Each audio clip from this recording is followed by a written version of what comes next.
कभी कभी कुछ घर खाली नहीं होते, चाहे वहां रहने वाले लोग नए ही क्यों ना हो।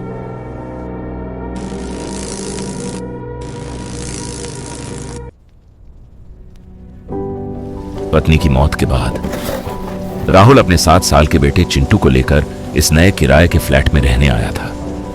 उसे लगा था नई जगह शायद पुराने दुख भुला देगी, लेकिन कुछ चीजें उनके साथ ही चली आई थीं। शुरुआत में सब सामान्य था, लेकिन कुछ दिनों बाद चिंटू बदलने लगा।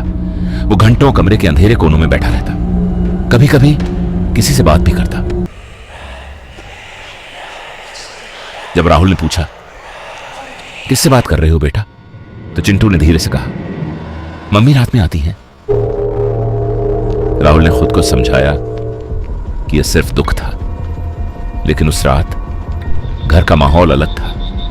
रात गहराती गई और फ्लैट में अजीब आवाजें बढ़ती गई। खिलौने अपने आप हिलने लगे, कॉरिडोर में किसी के चलने की आवाज आने लगी, और फिर राहुल की नजर का दरवाजा अपने आप खुल गया।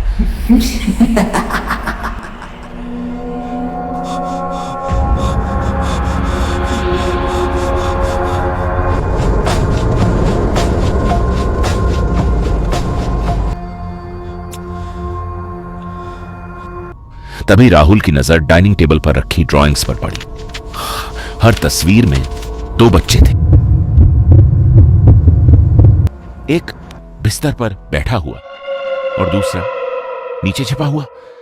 वो मेरी जगह सोता है। उस पल पहली बार राहुल को सच में डर महसूस हुआ, लेकिन उसने खुद को संभाला। उसने नोटबुक बंद की और कहा, बहुत रात हो गई है, चलो सो जाते हैं। लेकिन चिंटू बिना पलक झपकाए उसे देखता रहा। उस रात राहुल चिंटू को सुलाने उसके कमरे में गया। कमरे में हल्की पीली रोशनी थी, बारिश अब भी हो रही थी। चिंटू कंबल के अंदर लेटा मुस्कुरा रहा था। फिर उसने धीरे से कहा, पापा बिस्तर के नीचे देखो ना। राहुल धीरे धीरे नीचे झुका। अंधेरा, और फिर उसकी सांसें रुक गईं। बिस्तर के नीचे उसका असली बेटा चिंटू कांपता हुआ बैठा था। आंखों में आंसू लिए उसने फुसफुसाकर कहा, मेरे बिस्तर पर कोई और है।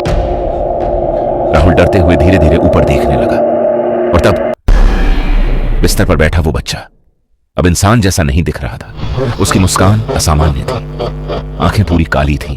फिर उसने धीरे से कहा, आज मैं नीचे नहीं जाऊंगा। और अचानक पूरे कमरे की लाइट्स झिलमिलाने लगी। उस रात उस फ्लैट में आखिर कौन था, ये राहुल कभी नहीं जान पाया।